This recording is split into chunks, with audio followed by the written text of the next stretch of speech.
తమిళనాడు ముఖ్యమంత్రి డాక్టర్ జయలలిత విజయాన్ని కాంక్షిస్తూ గతంలో మేము చెంగాలమ్మ వారి ఆశీస్సుల కోసం ఇక్కడికి వచ్చి ఒక మొక్కు మొక్కున్నాము.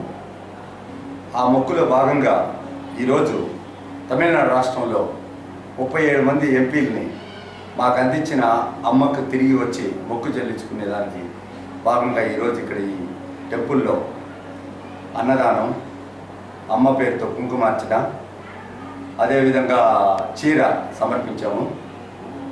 ఇటు ఈ ఎన్నికలలో ఇది ఒక గొప్ప విజయము. ఈ విజయం చెంగాలమ్మకి సొంతం అని చెప్పొచ్చు.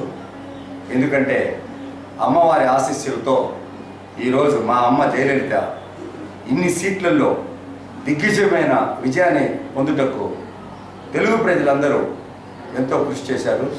తమిళనాడు రాష్ట్రంలో ఎన్నో రకమైన సమస్యలను జయలలిత గారు తీరుస్తారన్నారు. కాబట్టి ఈ ఎన్నికల్లో ఎప్పుడు కూడా ఇంత ఉత్సాహం చూపించకుండా ఉండే తెలుగు ప్రజలు అమ్మ విజయం కోసం ఎంతో కృషి చేశారు.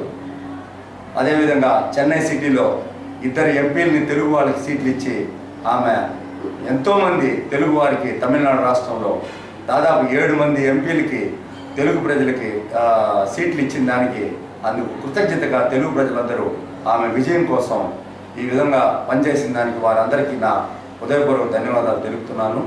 అంతేకాకుండా ఈ ఆంధ్ర రాష్ట్రం పునర్